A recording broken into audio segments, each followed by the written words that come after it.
జగిత్యాల జిల్లా మెట్పల్లిలో కేంద్ర రాష్ట్ర ప్రభుత్వాలు పసుపుకు కనీస మద్దతు ధర కల్పించాలని డిమాండ్ చేస్తూ రైతు ఐక్య వేదిక ఆధ్వర్యంలో చలో మెట్పల్లి కార్యక్రమం. పసుపుకు కనీస మద్దతు ధర లేక పసుపు రైతులు నష్టపోతున్నారని, వెంటనే కేంద్ర రాష్ట్ర ప్రభుత్వాలు రైతులను ఆదుకోవాలని డిమాండ్ చేస్తూ రైతు ఐక్య వేదిక ఆధ్వర్యంలో చలో మెట్పల్లి కార్యక్రమం నిర్వహించారు. జగిత్యాల జిల్లా మెట్పల్లి పట్టణంలోని మార్కెట్ యార్డ్ నుండి పాత బస్టాండ్ వరకు మహా ర్యాలీ నిర్వహించారు. పార్టీలకు అతీతంగా రైతులు ధర్నా కార్యక్రమంలో పాల్గొన్నారు. ఈ సందర్భంగా రైతు ఐక్య వేదిక నాయకులు మాట్లాడుతూ కేంద్ర రాష్ట్ర ప్రభుత్వాల సమన్వయంతో ఎంఐఎస్ కనీస మద్దతు ధర 15,000 రూపాయలతో కొనుగోలు కేంద్రాలు వెంటనే ప్రారంభించాలని డిమాండ్ చేశారు. మార్కెట్ యార్డ్లో దళారులు సిండికేట్ అయ్యి పసుపు ధరను తగ్గిస్తున్న వారి లైసెన్స్ను వెంటనే రద్దు చేసి వారిపై కఠిన చర్యలు తీసుకుని క్రిమినల్ కేసు నమోదు చేయాలన్నారు.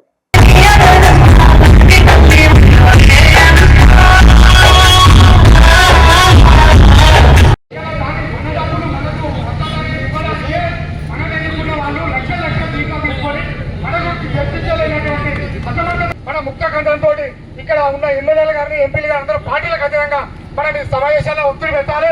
ఖచ్చితంగా మెట్పల్లి ప్రాంతానికి ఒక ప్రత్యేకమైనటువంటి గుర్తింపు ఉంది రాష్ట్రంలో. మెట్పల్లికి ఇచ్చేసినటువంటి రైతులందరికీ నా యొక్క హృదయపూర్వక ఈ రాష్ట్రంలో ప్రత్యేకమైనటువంటి ఒక గుర్తింపు ఉంది. మెట్పల్లి ప్రాంతంలో ఏ పోరాటం చేసినా రైతు పోరాటం కానీ మనం చూసాము. ఏదైతే పసుపు పంట ధర 15,000 కావాలని చెప్పి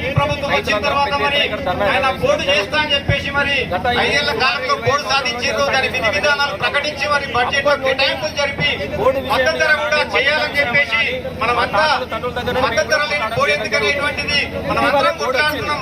కాబట్టి ప్రతి పంటకు మరి మద్దతు ధర ఉండాలా, ఉత్పత్తి ఖర్చుల ఆధారంగా మద్దతు ధరలు ఉండాలని స్వామినాథన్ సిఫార్సులు మరి అమలు చేయాలని స్వామినాథన్ మరి వ్యవసాయదారుడికి ప్రతి ఏటా ఖర్చులు పెరుగుతాయి.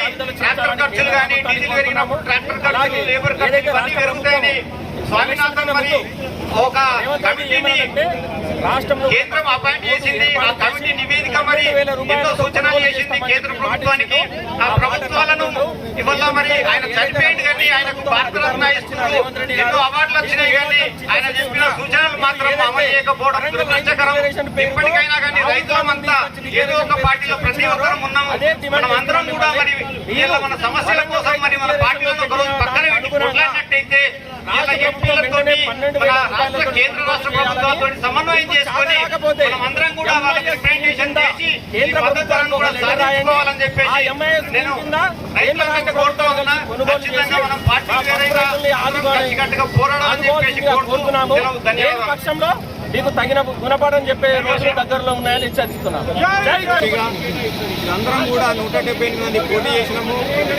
మరి పోటీ చేసారు రైతు మిత్రులు. మరి అప్పుడు ఎంపీ గారు కడుతున్నాం సరే, అంతా ఆ బడ్జెట్ కూడా వీళ్ళు డబ్బులు ఇవ్వకపోని కానీ మన దగ్గర దోచుకుంటూ బంద్ చేయమన్నారు.